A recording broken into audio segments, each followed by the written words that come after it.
Hello mga migo, mga miga, ito bibigay ko sa inyo ha. Salamat Panginoon at syempre sa aking Holy Spirit. Pakinggan nyo to, maganda. Maganda to. Kung ano lang verse lang yung kukunin ko. Nasa 14:9. Nasa 49. Sumunod sa dalawa ang ikatlong anghel na malakas na nagsasabi, sino mang sumasamba sa halimaw at sa larawan nito at tumatanggap ng tatak sa kanyang kamay o noo. Tatak, kamay o noo. Meron, tingnan mo yung tatak dito ha. Kamay o noo. Tapos dito naman sa dito sa Hebreo, tungkol po sa mga tatak. Ito ang tatak ng Panginoon para sa atin. Hebreo 10:16. Basahin ko ha. Ito ang aking magiging tipan sa kanila. Tipan.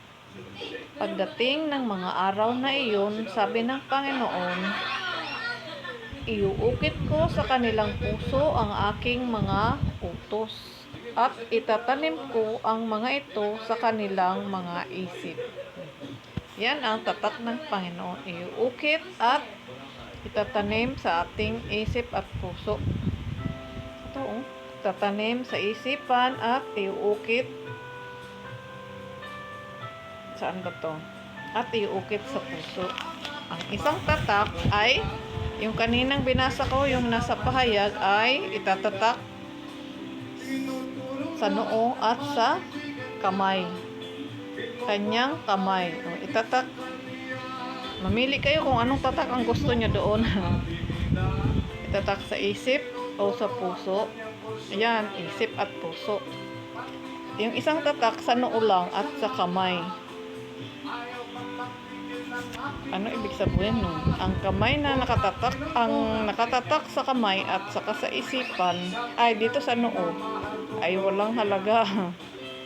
At yan ang mga kamay ang gumagawa ng kasamaan, gumagawa ng lahat ng pagkakamali, lahat ang kamay. Ang tatak sa noo, tatak lang yun, kumbaga. Hindi katulad ng tatak ng binigay sa atin ng Panginoon ay itatanim, iukit sa ating puso at itatanim sa ating isipan. At hindi yun kayang burahin dahil iukit sa ating puso at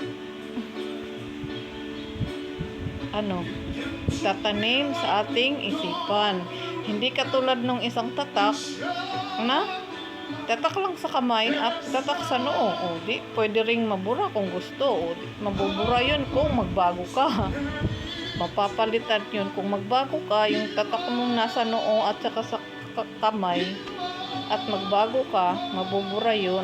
Mapapalitan yun pag tinanggap mo na ang Panginoon. Nagsisi ka at tinanggap mo yung Panginoon ng buong mong puso, dahan-dahan kang magbago. Mapapalitan yung tatak mo ngayon. Magiging tatak na sa isipan at iuukit sa iyong puso ang tatak ng Panginoon kung magbago tayo. Dahil ang tatak ng Panginoon ay may habag sa kapwa, yun may mga katangiang mabubuti